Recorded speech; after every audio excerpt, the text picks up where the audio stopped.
Hello, everybody, and welcome to the very first edition of the 13th Fleet After Action Report. I am Chris, also known as Mr. Frog. There are a few various ways that I am known, but anyway, uh, give you a little background about who I am and what I'm going to be bringing you here. I am actually pretty new to both Star Wars X-Wing and Armada, coming in from some different strategy games, but I wasn't happy where I was at, so I decided, you know what, it's time to make a change, and really got into the Star Wars games very much so.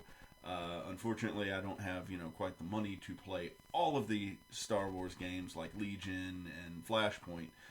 So I kept it simple. I'm going with X-Wing and Armada, and this podcast is going to be really primarily for new players.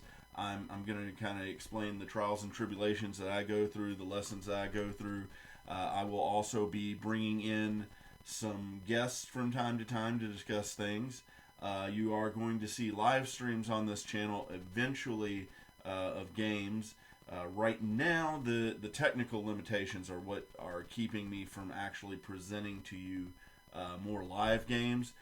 Now, there was a tournament that I was in this weekend over at Chaotic Good, which I'll talk more about a little bit later. All of that video is now on the YouTube channel, and all of the things that we do here will also be shared over there eventually. But I want to keep Twitch as the primary format and where I talk to people first and foremost.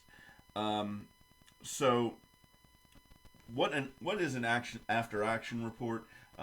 If you have not been involved in the military, you probably don't know what that term means. But essentially, it is exactly what it sounds like. I mean, after you have done things, you go back and you look over and you try to figure out what you did wrong, what you could do better, what you did right, and how to reinforce that and get better at the game entirely. Whereas, military, it's not a game. Here, it is. And so you can use some of the same philosophies.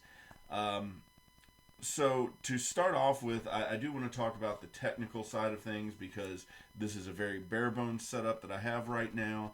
It is going to get better. I have new equipment on the way.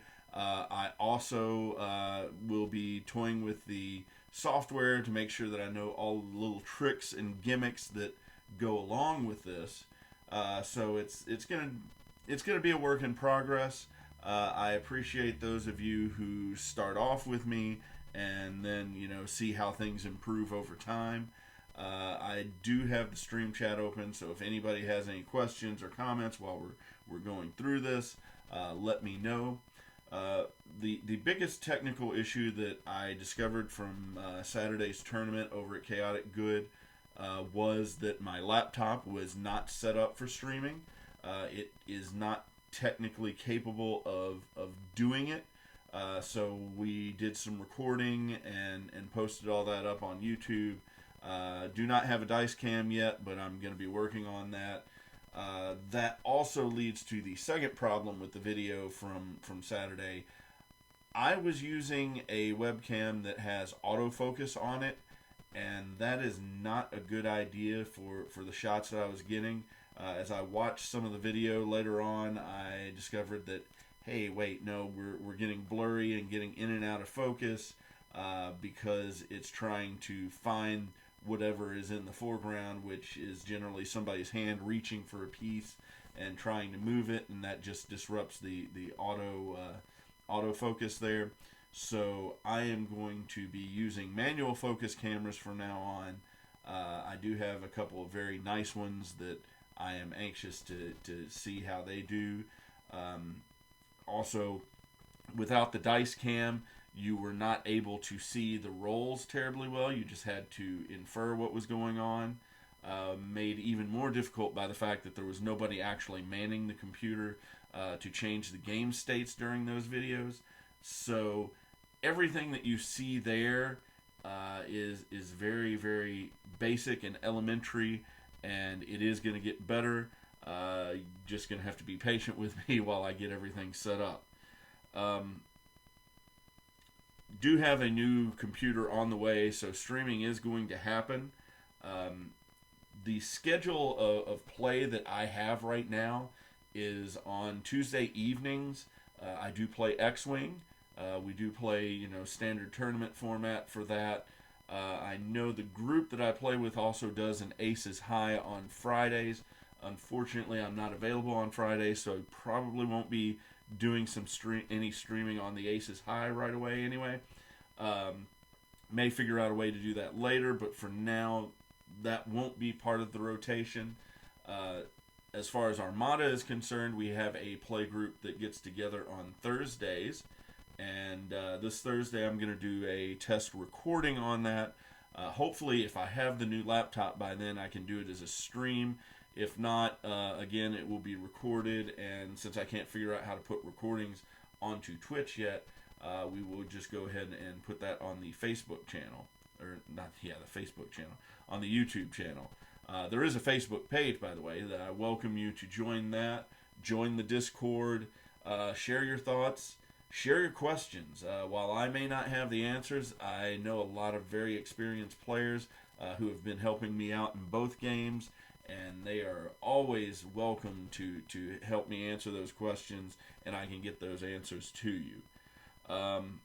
So what we're going to talk about today, I'm going to talk about the week in review here. So my week in review as far as the Star Wars games is concerned begins on Tuesday with our X-Wing session. Unfortunately, this particular Tuesday, I was trying so hard to get that stream working that I did not actually get to play. Having said that, I don't really have anything to tell you about the games that were going on Tuesday. A lot of that was prep work for the Chaotic Good Store Championship that happened this Saturday. So, again, there's not a lot to report on as far as Tuesday is concerned. It was just one of those days to where games were played, people had fun. I was just stuck working on computer stuff and did not get to actually participate or practice my team any. So we will move forward then to Thursday, which was our Armada night. And at this point, I believe that I finally stopped fleet jumping on the advice of the other members of that group. It has been shared with me that you should play a build 5 times before you change it. So that kind of goes against my grain. In other strategy games that I've been playing, I am more like the mad scientist. I try to experiment with things, throw things against the wall, see what fits, and unfortunately, the learning curve in Armada is so very, very steep that you really don't learn how to fly things until you really sit down and take the time to do it several times. The basic rules are not horribly difficult to pick up, but movement is difficult to really visualize until you actually do it. The variety that the sticks give you can cause you to have some very drastic changes in how far you actually move, what your angle of approach is. So it becomes really, really important to actually sit down at the table with what you're playing and figure out how it works. So I determined at this point that Rebels were not working for me. Rebels are a very finesse faction. You have to be pretty precise with your flying, which is fine with Rebels because Rebels actually have the flexibility of movement to do the things that you need to do with them. Unfortunately, if you don't have the skill to go along with the maneuverability of the ships, then you're going to find yourself in a lot of trouble in games, and that is where I found myself. I just was not able to really grasp yet how to make the ships do the things that I wanted them to do. So I decided that I wanted to go with something that was a little bit easier to pilot, and so the Imperials just jumped out at me, largely because of Sloane. So we are going to go ahead and take a look at the list that I'm running right now. And we'll kind of skip over everything right now, but we'll start with Sloane. While a friendly squadron without rogue is attacking, it may spend one die with a focus accuracy icon to choose and spend one of the defender's defense tokens. While attacking a ship, it may also reroll one die with a crit icon. Now, this is important, especially if you're running a lot of bombers, because, of course, fighters with a crit do not do damage to ships or other squadrons, for that matter. So, having that reroll available when you're attacking a ship is a really big deal. A lot of the squads that you're going to see in this build focus on blue dice, because blue dice do not have blank sides, and that reroll makes it really, really likely that you're going to get something useful out of your fighters. Now, my opponent Thursday was not acquainted with Sloane. I was not playing one of the more veteran members. I played somebody who is about in the same experience level that I am, and Sloane took him completely by surprise, and he was not ready for me to strip all of his defensive tokens. And I feel a little bit bad about that, but on the other hand, this is a build that I want to play. Just the whole focus of the build is to mess with people's defensive tokens. And I know more experienced players are going to be prepared for it. Sloane has been around for a long time. People have argued about Sloane being too good, but yeah, she is good. I mean, there's nothing else to say about that. So in order to really take advantage of Sloane in the build, another thing that I wanted to do, I saw Krabuk. If you're not familiar with his channel, check him out on YouTube. He does have some really useful information. He threw out this build for a Raider 2 class Corvette with an overload pulse. And essentially what that does, you get a crit effect on your blue dice. If you roll a crit, then you can actually exhaust all of your opponent's defense tokens. So once the ship has all of the tokens exhausted, then the fighters can come in and strip them away, which is a really great 1-2 punch. Unfortunately, the Raider 2 is a bit fragile. Now, it is maneuverable. It's easy to get in and out of the fight. But in order to make it more likely to get what it's after, put disposable capacitors on there to actually allow it to do the blue shots from long range rather than medium range. Now, a couple of the other guys in the group that I play with have recommended weapons battery teams to make it more likely that I will get that crit icon out of it in order to exhaust all the tokens. And then on top of that, Emperor Palpatine makes it less likely that they are going to want to shoot me, knowing what I've got coming at them, because it forces them to spend a defense token if they can.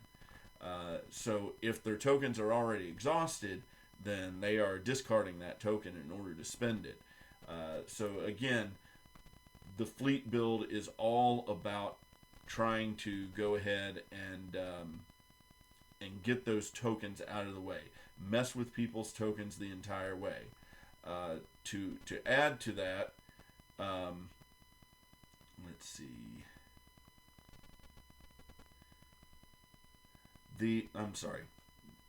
Not adding to it, but actually referring to a different aspect of it is points are what win you games, and in order to defend those points, you want to have the points locked into solid, more difficult to take out pieces.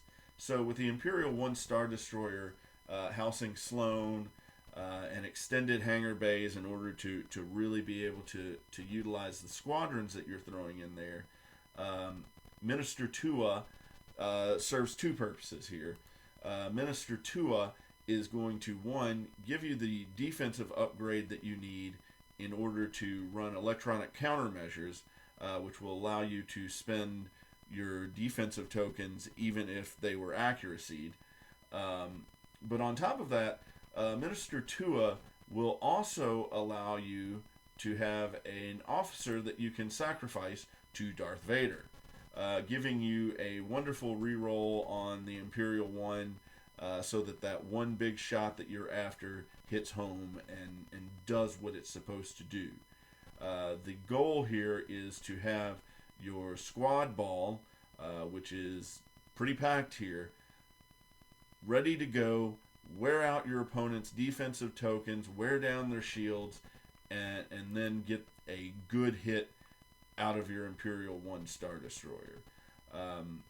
It doesn't have the hugest range dice of all the ships out there, but it is tough, difficult to kill, and when working with the fighters can just really, really abuse somebody.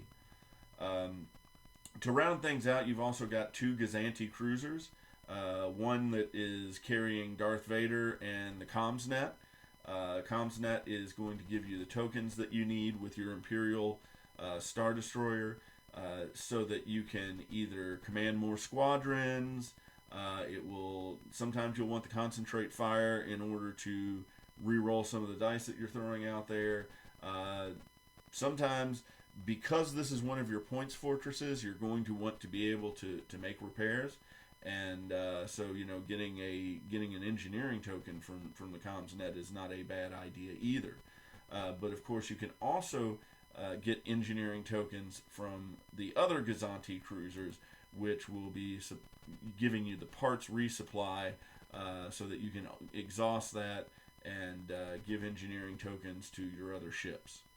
So all in all, this is the 2 purposes of the build. One is to mess with people's defensive tokens.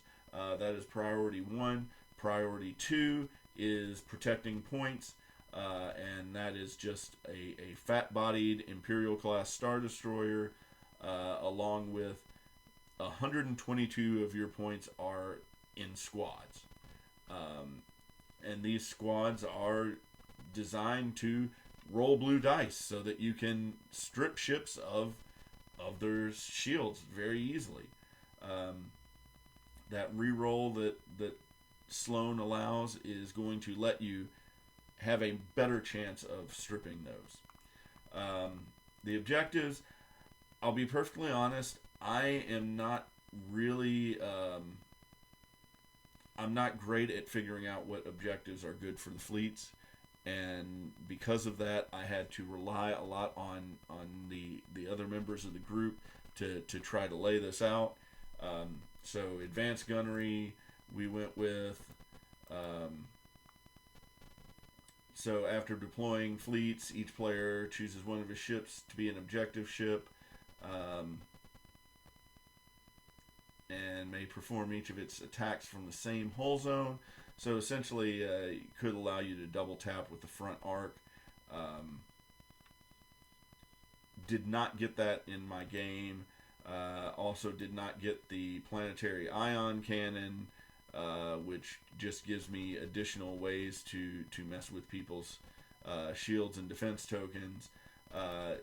My opponent decided to go with superior positions. Superior positions, the benefit to that is it lets you place after your opponent has placed. Of course, with this build, a lot of times you are probably not going to be playing your objectives. You're going to be playing your opponent's objectives because it is 399 points. So in order to win the bid, you usually want to be, from what I understand, closer to 396. That is a good spot to usually get you a bid. The opponent that I played against was playing a Republic fleet. He was playing Anakin, which of course Anakin is pretty brutal, but unfortunately he had never played Anakin before, and so I don't think he fully recognized the full potential that Anakin had. On top of that, he was not familiar with Sloane, so that took him by surprise as well. And he still managed to take out one of my Gazantes, and he also took out my Raider 2 because after I got off my shot with the Raider, I had to fly in between two of his ships and pretty much got just broadsided from both sides of the ship. It wasn't pretty. I didn't get to use defense tokens either because he rolled enough accuracies. But on the other hand, after my Imperial got through doing its work, I was able to take down his big flagship. Give me just a moment, and I'm going to try to call up what he had.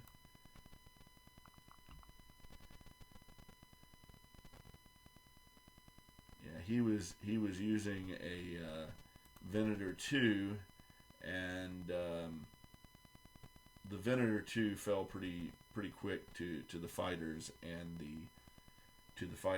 the Imperial Star Destroyer. I was able to focus very, very well. While I won't say that it was a well-played game on my part, I will say that I was flying better than I have flown before, which is nice. But that was Thursday. Hopefully this coming Thursday I am going to be bringing equipment.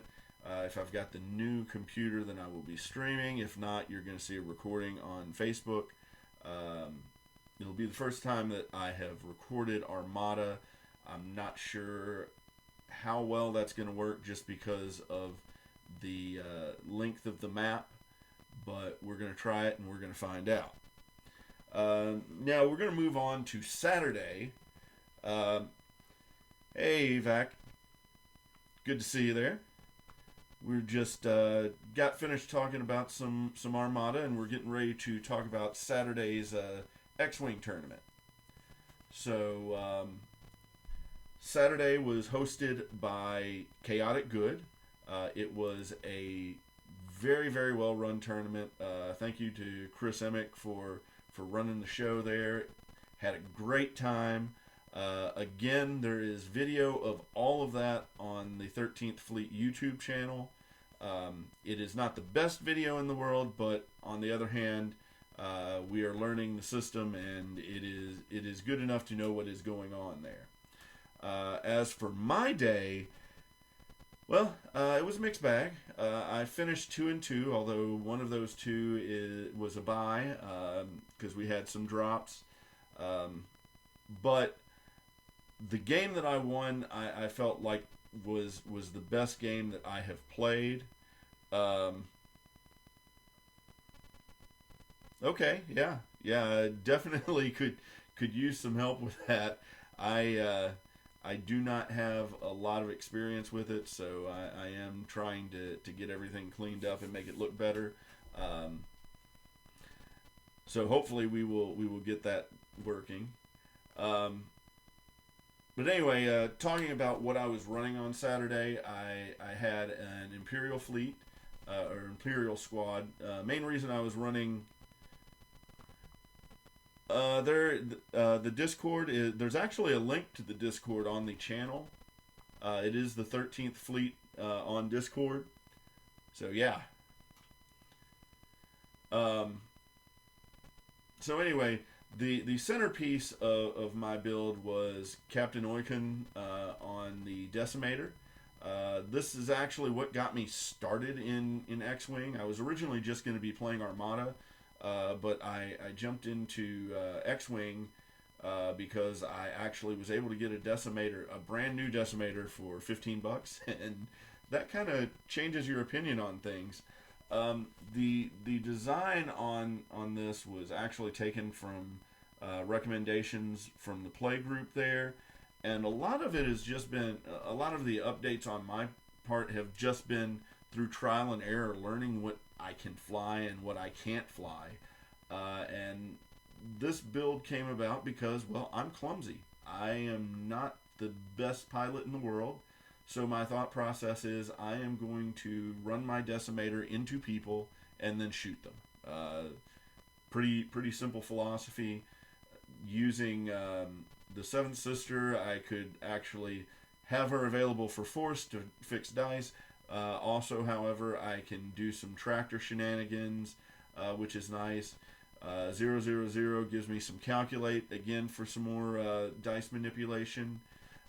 Connor nets, after I run into somebody is likely to try to blow past me and get to the other side.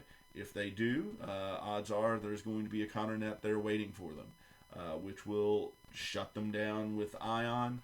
It did work in one game and was wonderful. The third game that I played, the third round, was not as successful. I did not predict my opponent's movements well enough. But then Tomax Bryn and Captain Jonas are both damage balls. With the saturation salvo and the barrage rockets, you can do a really, really good job of making sure that you're going to do the damage. And then the bomblet generator is just something that I can throw in there. There should be, like I said, on the main page for the Twitch, there should be a link to that. Just a moment. Yes, I know I am live. Let's see.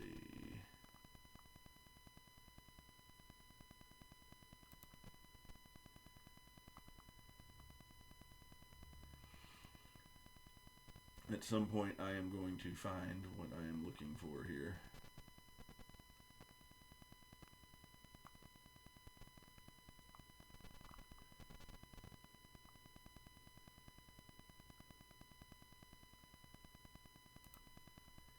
Well, let's just do this way.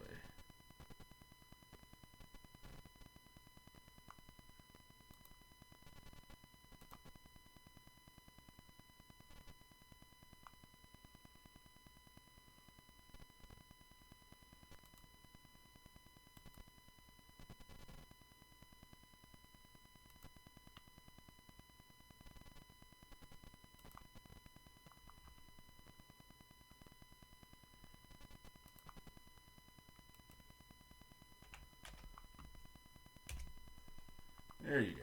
Try that.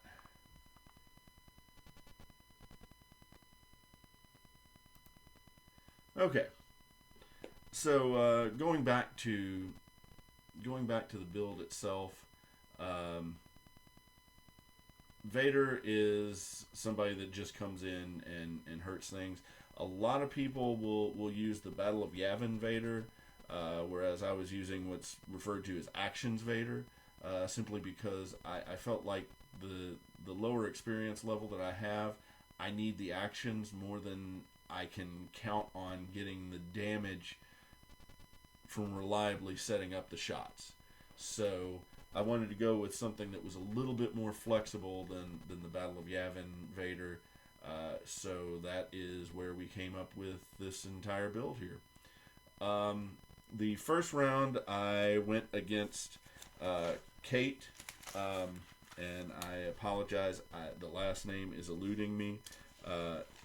She was playing a Rebel fleet, and I flew badly. I ran into two rocks at very bad times. One of them I barely hit with Vader, and again, you can see the video and see how that played out there. But unfortunately, it did not do me any favors there. But then after that, I was unable to keep Dutch in arc, and I really needed to finish off Dutch in order to really finish the game out. Excuse me there. Okay, now I can actually see everything the way that I want to see it. Yes, I do need a lot of work on this setup. I apologize, guys. Again, round two, I did not have an opponent. I had a bye because somebody dropped at that point. But really told me that I was at the bottom of the heap there, which made me sad. But on the other hand, I also recognized that this was my first major tournament, so it wasn't like I was planning on winning the event.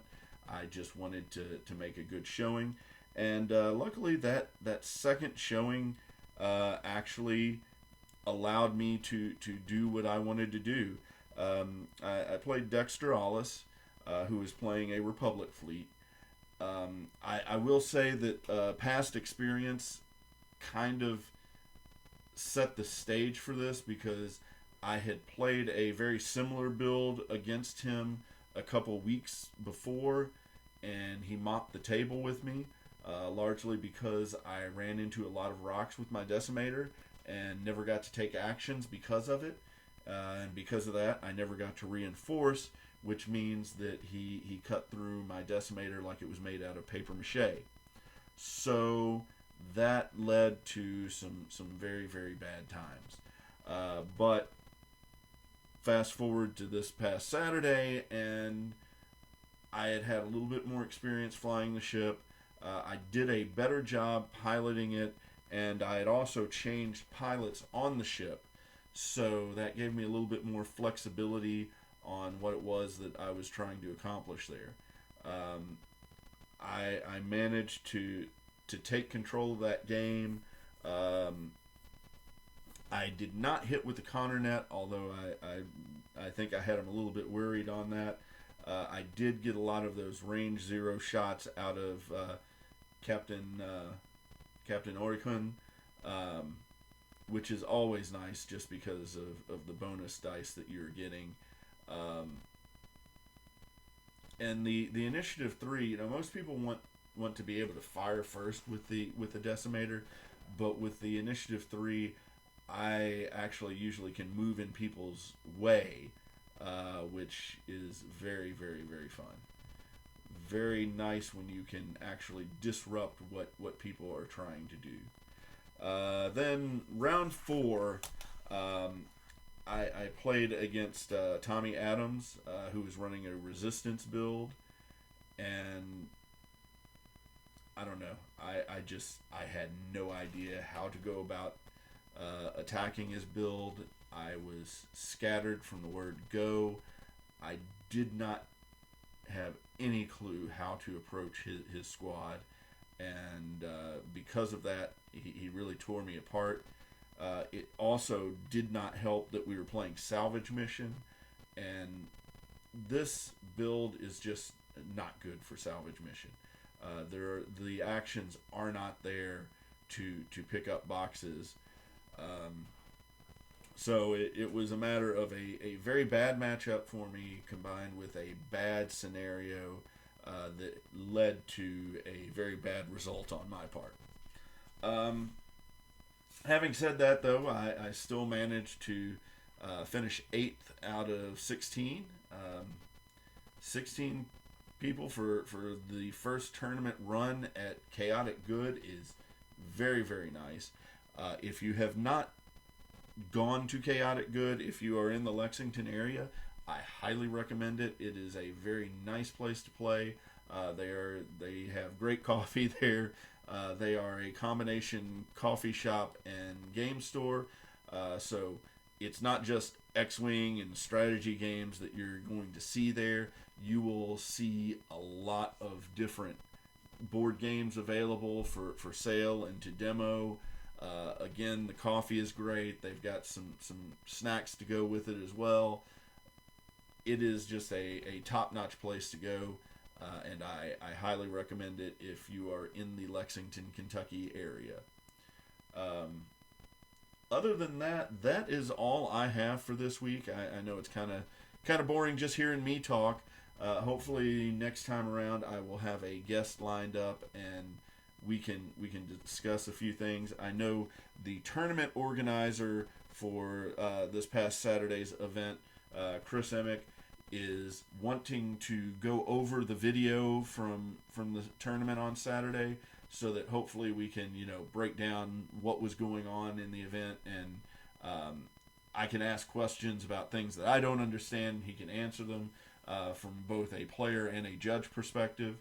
So hopefully we'll get that worked out, get the details ironed out on that. Either way, I do want to get some more people on here so that if you have questions about the game, those questions can be answered. Eventually, I'm going to be updating the schedule. I do plan on doing these live stream after action reports on Mondays at 9 o'clock. How long they will be will depend on who I have with me and what all we have to talk about. Again, hopefully we'll have a much prettier setup in the future, but we're working on it. I definitely have some artist friends who are going to help me with the logo and everything, but there's more to it than that, of course. We will also, again, once I have the streaming rig figured out, set up, we will do some streaming of games that we play. Tuesdays will be X-Wing, Thursdays will be Armada. I am not going to subject you to my bad gameplay. I'm going to let you see how real players do it. But maybe occasionally when I start getting better, you'll see my games creep in there a little bit more. So I want to thank you for joining me tonight. And I hope you enjoy this, and I hope you will come back next week. Again, there are links on the main Twitch page to both the Discord and the YouTube channel. Videos will be posted to YouTube on a regular basis, and again, you can see all of the video from this past Saturday's store championship at Chaotic Good. I hope you enjoy it. I know, again, it's not the cleanest of videos, but again, that's going to be improving. So you guys have a good night, and thank you for joining me.